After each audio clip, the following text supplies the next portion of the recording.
Today we're going to be working on what's called a sliding hook rig. I've fished with it for many years.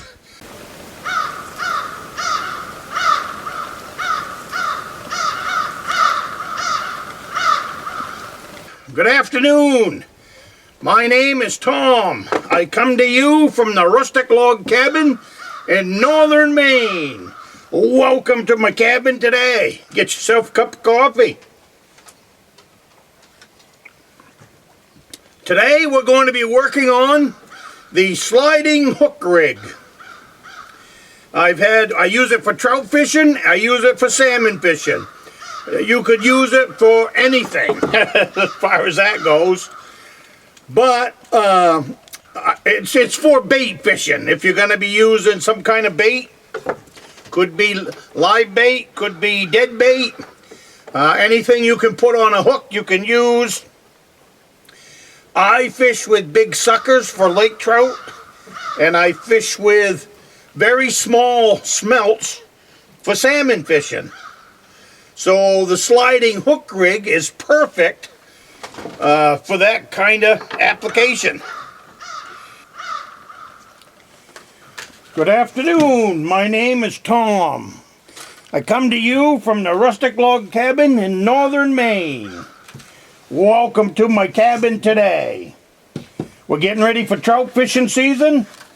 I have been asked to show a video on how to make a sliding hook rig. So that's what we're going to do.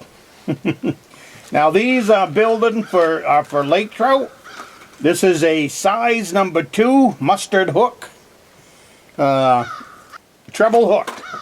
It takes, for these ones, they all take 2 hooks, but for these big ones, for big lakers and big suckers really, I mean, I'll be fishing with anything from a 10-inch to a 12-inch sucker. So that's really what it takes for hook size anyways. Now I use, for my leader, I use 20-pound monofilament. Doesn't matter what it is. I run off about 6 feet. You won't be able to see that on the camera, but I take it from fingertip to fingertip. I don't want to be any longer than my pole, because when I hook up on my pole, I don't want to have to take the leader off every time I reel in and move the boat. So, first thing you do is regular, traditional fisherman's knot. I don't know a whole lot of knots because I don't need to know a whole lot of knots. Learn 1 or 2 knots really good, or half a dozen, and you won't have to say you don't know how to tie knots. Alright, now if you haven't tied the regular fisherman's knot, you slide it through. We'll call this the tail, and then the other side's the main line. Stick it through the eye in the hook, hold it up, hold it together, spin this around while you're holding the 2 ends. On these big hooks, you need to spin it at least 5 times, and then hold it. And see how there's a hole left there about the size of the eye? So you hold your hook, keep it from unspinning, grab the tail, there's the tail, stick it in that hole, not in the eye, just in the hole that's in the line, you'll see it. Now hold on to the tail, pinch it and the hook, and you see it's all together now. I hope you can see that. Now I'm going to wet this. I'm going to give it a big sloppy kiss. Because if you pull that line tight while it's dry, what happens is you burn the line. Especially with fine leader material. This 20-pound test is a little more forgiving, but you still don't want to burn it, because I want the full 20 pounds. So I've wet it. Now I'm going to pull it tight. See how it's coming together? Now I like to come up, I hold on to this leader part, wrap it around my hand, and then I use my thumb to push on that knot. And that'll push it right up tight. I use my thumbnail So now we just got to come in now and cut off the tail. Just like that.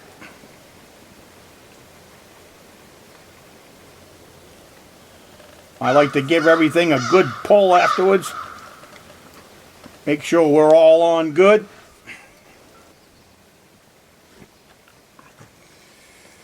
Okay, so we've got the leader tied onto our, this will be the tail hook. Now we got one more of these. And this is what I stick in my vise.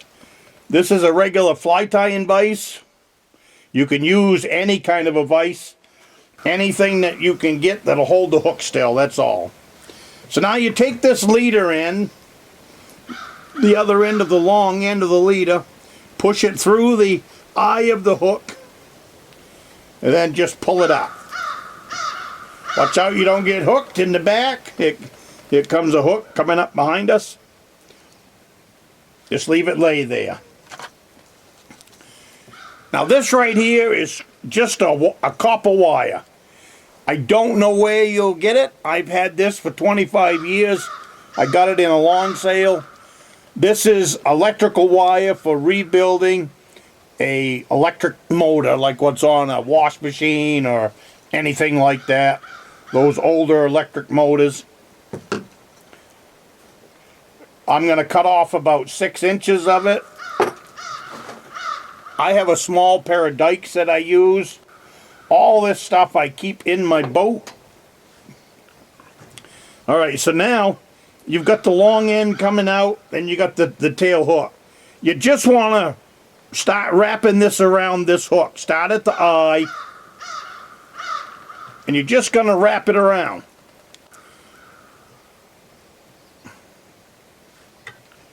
I keep it on the front side of that wire for now.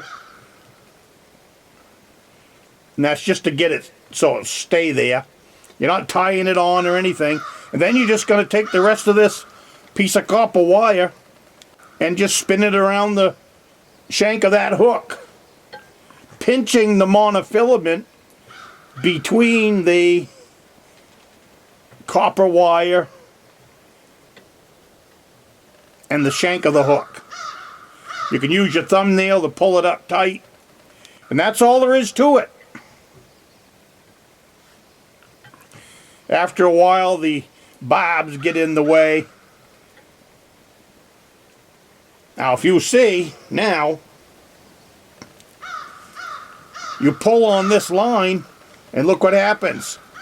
That's why they call it a sliding hook rig.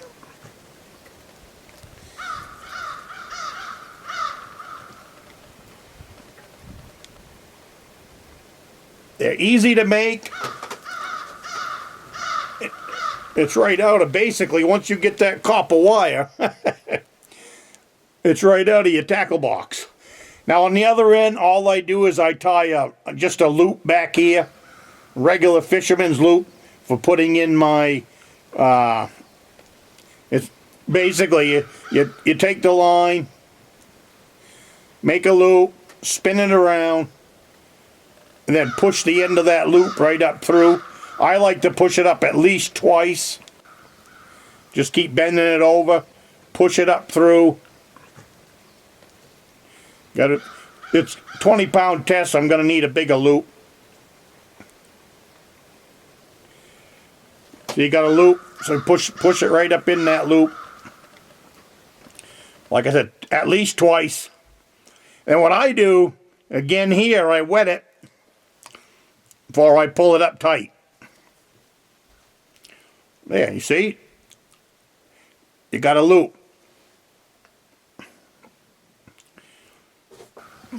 Whoop, dropped them.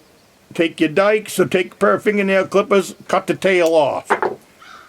This is the part that you hook to a swivel on your fishing pole. Now here's my bait fish for today. How this works is you can put it on a foot-long sucker, or you can put it on a 3-inch smelt.